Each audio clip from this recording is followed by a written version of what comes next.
Hello, everyone. This is Jay Dobbins on the Marvel DC Multiverse. We're now at episode 404, and I'll be discussing one topic, which is new DC Slate, every movie and TV show announced in DCU Reboot.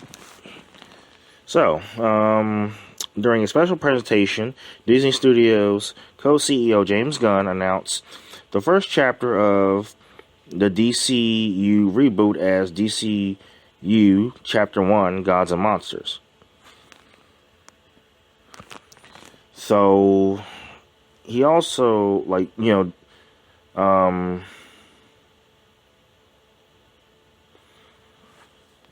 so he did announce that, everything from TV shows, movies, and gaming are all going to be under one roof, pretty much.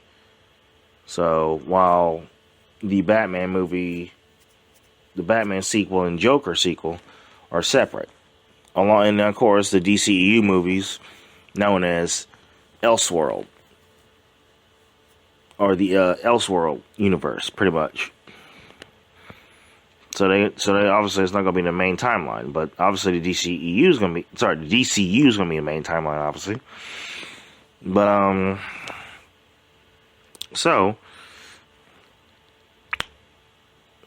with that being said,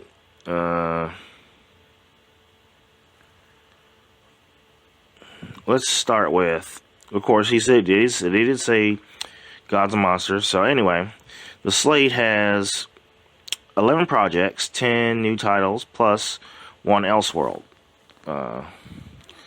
which will include the Superman reboot, a Batman and Damian Wayne team-up film, and many more. So let's start with Superman Legacy. DC Studios co-CEO Peter Safran revealed that Superman Legacy will mark the start of the DCU, but he mentioned that it's not an origin story. So, the upcoming Superman reboot is set to focus on the titular hero trying to balance his Kryptonian heritage with his human upbringing.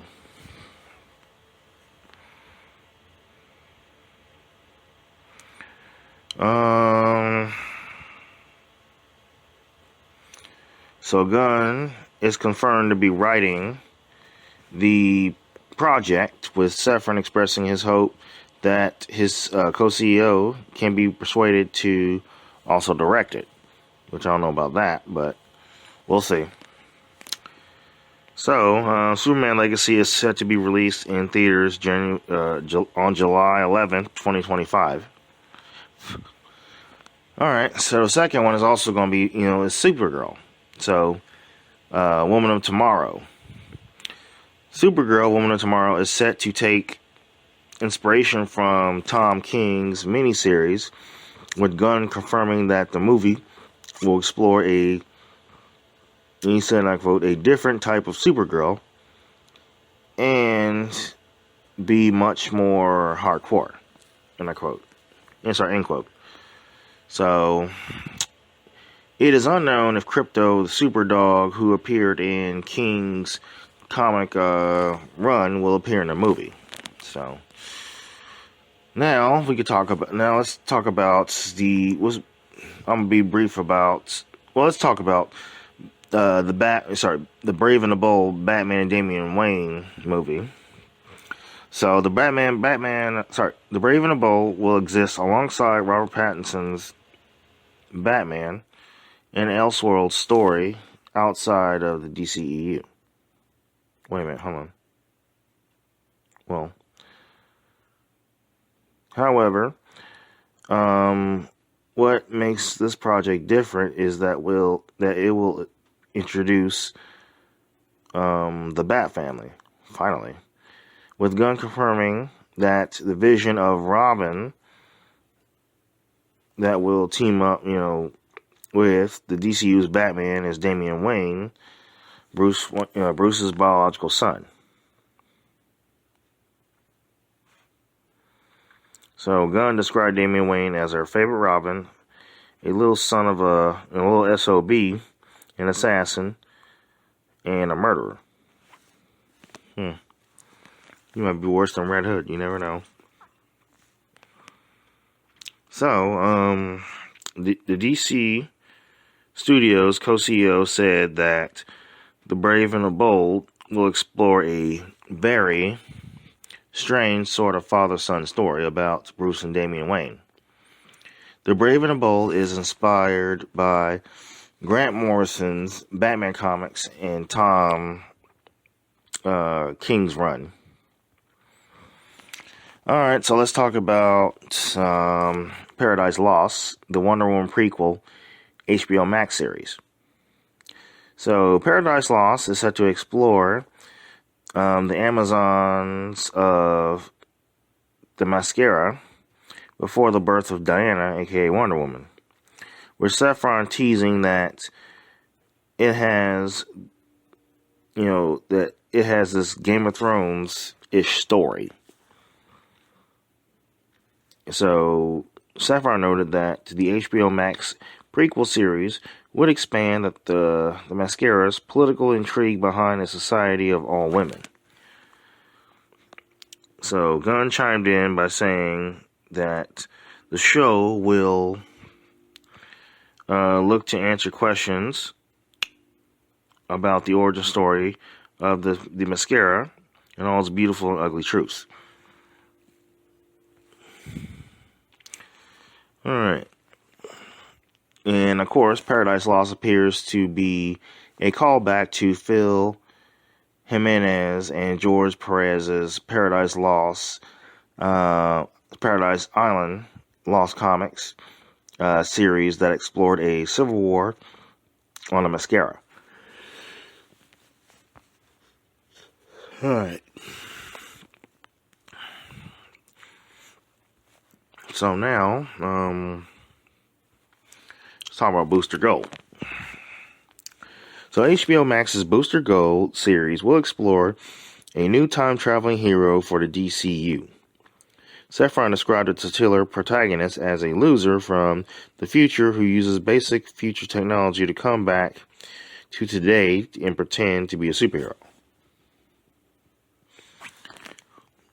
And Gunn then added that he has imposter syndrome as a superhero. In the comics, Mike Carter is a disgraced former football star who uses a time machine to go to the present and become a superhero. This comedy series has no release date yet. So, alright. Now, let's talk about Creature Commandos, which is an animated series. So, Creature Commandos animated series will explore a modern take on characters who were first introduced from the pages of DC Comics. In the comics, it was originally a team of classic monsters, namely Frankenstein's monsters, a werewolf, a vampire, and a Gorgon, fighting Nazis in World War II.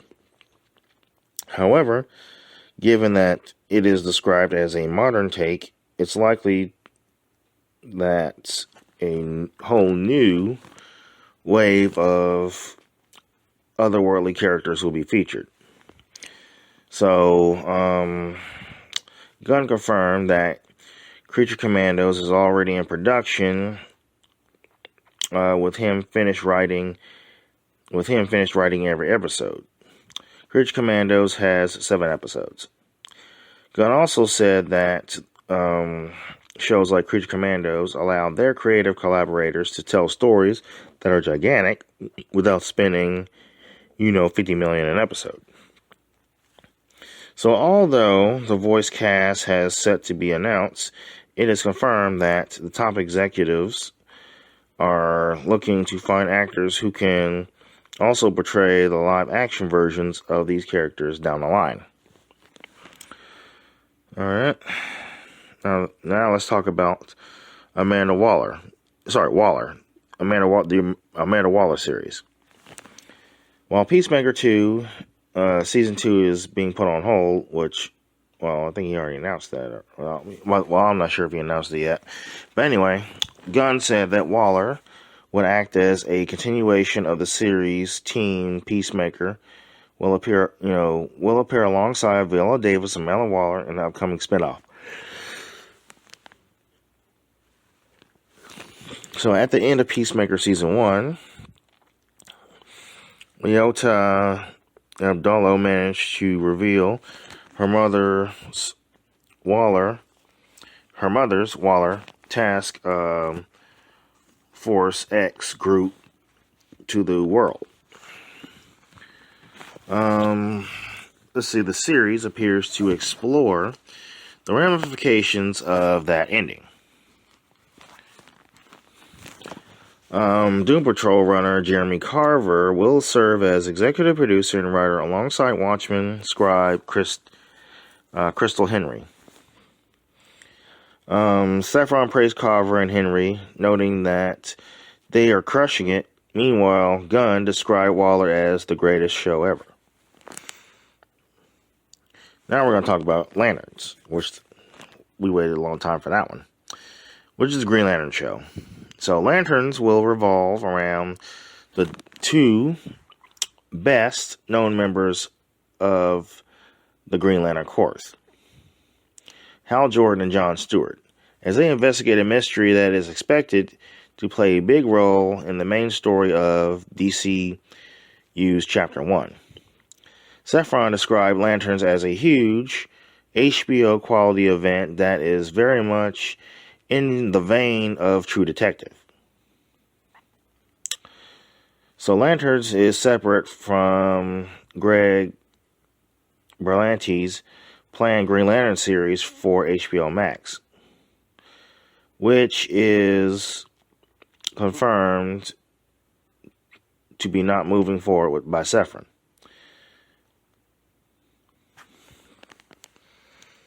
Alright, now that's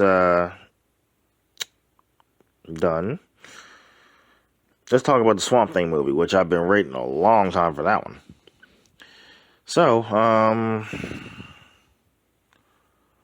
let's see. Swamp Thing is described as a horror film that will mark the end of DCU's Chapter 1. Saffron revealed that Swamp Thing is set to investigate the dark origins of the titular monster through the perspective of horror.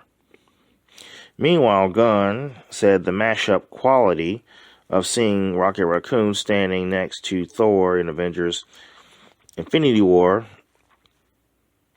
wound up being one of the highlights of the MCU's crossover movie.